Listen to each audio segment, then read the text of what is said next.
Welcome to the CH Wine Tasting Room. I'm Nicole Mascara, your pocket wine advisor, and I'm here with the fabulous Wanda Man, and we are here today to answer all of your questions about wine.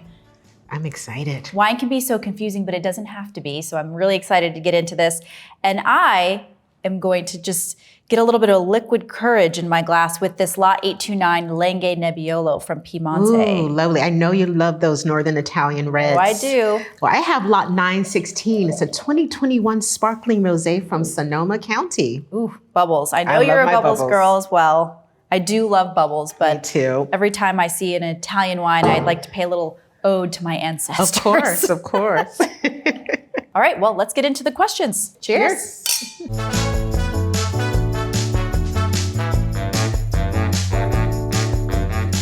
Ooh, good question. I often go to bubbles because they always put me in a good mood. And there's so many different styles of bubbles. There's champagne, there's Prosecco, there's Franciacorta, there's beautiful sparkling wines from California made in the traditional method style. So I love bubbles for every moment. I think you can have them at brunch, dinner, with food, without food. And I think it's just a wine that gives so much, but it isn't very demanding to think about. You don't have to overanalyze sparkling wine. So Nicole, what is your go-to wine? Great question. I was also going to say bubbles, but I will say I also love a chilled red, like a slightly chilled red. That could be Nebbiolo, like what I have in my glass here, especially from the Langhe. It could be Pinot Noir. It could even be a Gamay. These reds are just delicious in the summertime with barbecue. So you just pop them in the fridge for like 20 minutes and they just really bring out all of that bright red, crunchy fruit that I love so much in a red wine. I just think they're food friendly and delicious and just quaffable, if you will. Glue glue, as our French friends say, right? Yes, glue glue. Exactly.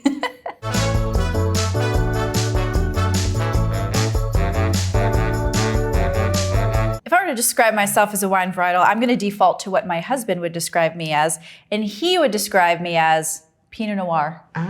A little bit difficult, especially in the wrong conditions. But when you give me a little sunlight, a little food, I am just deliciously wonderful. So I think that that's fair enough. How about you, I think Wanda? that's an astute analysis. I think that matches up. Well, this is a tough one. I think I'll go with the classic grape, like Cabernet Sauvignon. Okay.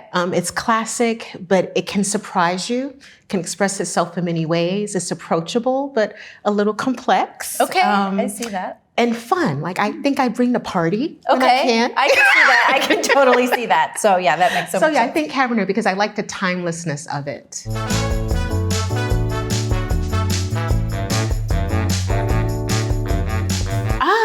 I love that question. So again, it's that concept of when we wake up, we stretch. I see it as helping the wine wake up. You need that oxygen in the bottle. It's been bottled up. So it helps to release those aromas. So it's not just for drama and to look cool. It really does help your wine tasting experience because those aromas will come to life. Although how cool do I look right now? You look gorgeous. So I'm just saying.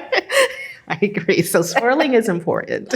Yeah, I think you basically touched on it. Yeah, you just have to allow that oxygen to work with the compounds in the wine. And I think the more you swirl the wine, the more it reveals itself over time. And out of habit, I swirl every kind of wine. You have to think about it. This wine has been in the bottle, under cork or cap. And so it's tight. It needs that air. It needs that oxygen. So I say it, especially a young, big red like a Napa Valley Cabernet Sauvignon could definitely do with a little bit of air. But for the most part, I do it with all of my wines. I just think that it just really exposes all those beautiful aromas and flavors. And again, it keeps changing over time. So really adds to the pleasure of drinking wine. And I always say, don't be shy. You know, we see some people who are just incredible swirlers. Yeah. I still do a lot of swirling on the table to avoid any sloshing around. So, you know, have your own signature swirl style, but definitely swirl, swirl, swirl. Oh, I love a signature swirl. Exactly.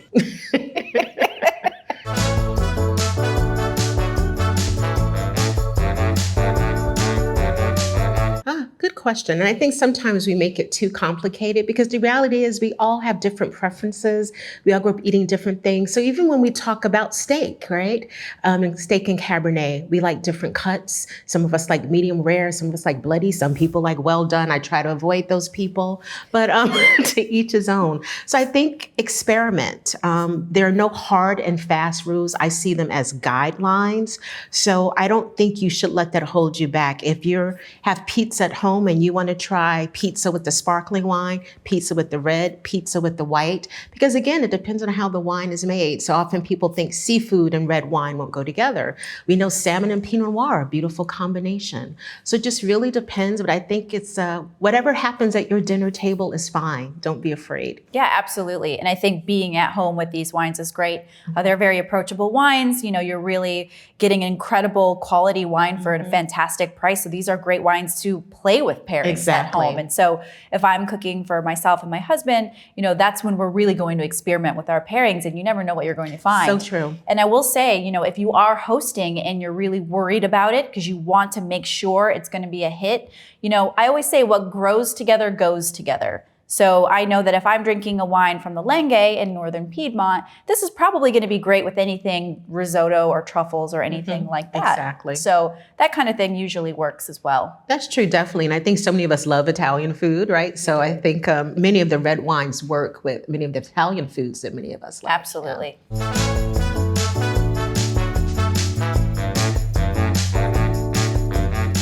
That's a great question. I would like to ask a bunch of questions. You know, what have you enjoyed in the past? What was it about that wine that really drew you in? Was it a white wine? Did it see oak? Did it not see oak? What kind of fruit was it? Was it more citrus? Was it more ripe?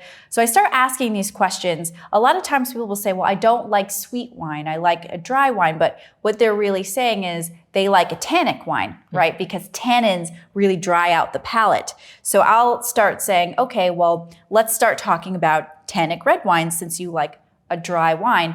And so it's really about just asking the right questions and then getting them to try something new. And I find that most people that are really interested in learning more about wine are very open to trying new wines, different grape varieties. It's really fun that way to kind of make those introductions. But yeah, just asking the questions, realizing, you know, most of what people know about wine is those tannins, the acidity, fruit quality, whether it's red versus white, and then just going from there and just making suggestions. Yeah, I often ask what other types of foods and flavors they like. Like you hit on that. Some people have sweet tooths. Some people like more savory flavors.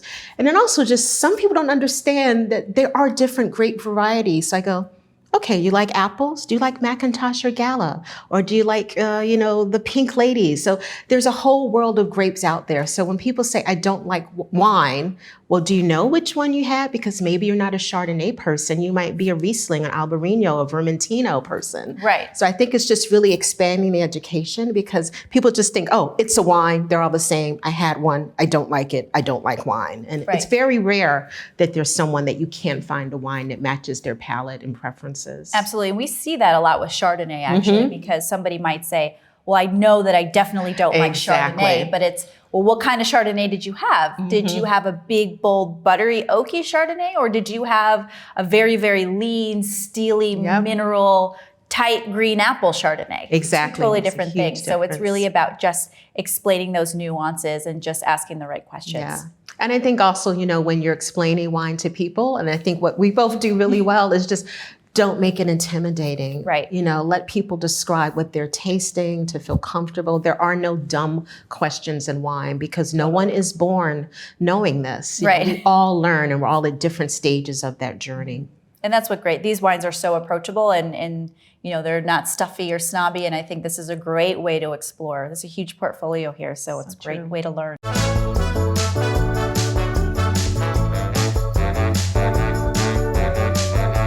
I think one of the biggest ones that if it's expensive, it must be good. And if it's inexpensive, it must be bad.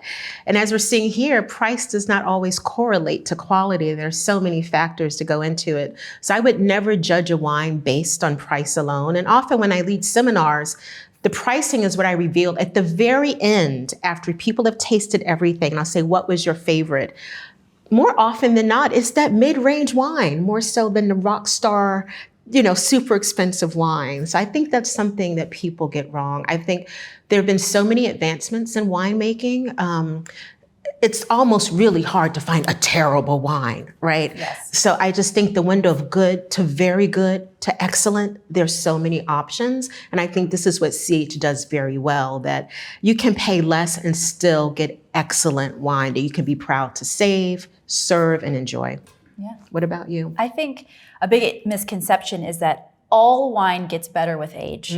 Now, that's just not true. Now, of course, we talk a lot about the foundation of a wine and having that structure for a wine to age, but not every wine is built that way, right? There are some wines that are just ready to pop open, pour, and enjoy now. Not every wine is going to get those incredible tertiary complex notes like a Napa Valley Cabernet Sauvignon might get, right? So there are definitely some wines that are just meant to be drinking now. Do not hold them for too long because you might miss that magical window. That is true. It's a very good point.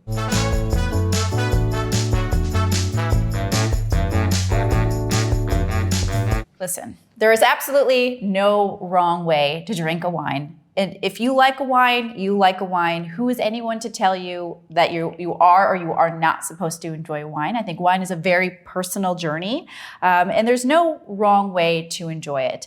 I personally always like to drink it out of a stemmed wine glass, but again, it doesn't have to be in a stemmed wine glass. It could be in a stemless wine glass, right? It's personal preference, and I think that's what I really want to drill home is that wine is, it's meant to be enjoyed around a table with friends and family, and it's no real right or wrong way to enjoy it, in my opinion. I do think temperature matters. That is a good point. I think that's my one hard and fast rule, that most of us drink our white and rosés too cold and our reds too warm.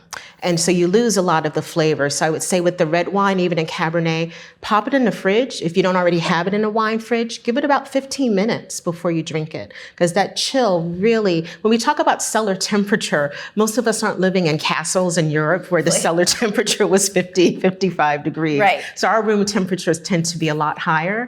And again, when the wine is too cold and you grab a Chardonnay right out the fridge and it's ice cold, you're missing out on aromas and flavors. So I would say, find your ideal temperature, but most of us tend to, in our eagerness, don't pay enough attention to that. Yeah, absolutely.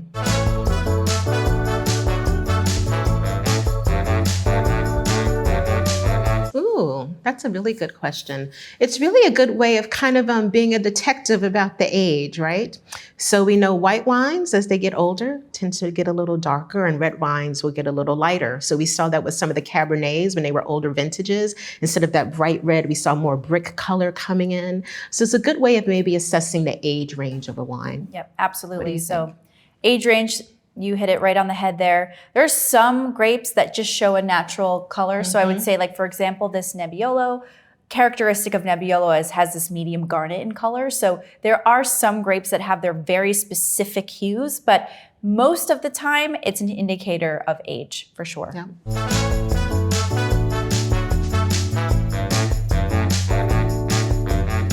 My ethos about wine is that wine is food. A lot of people think of wine as just another alcoholic beverage, and to me, that couldn't be further from the truth.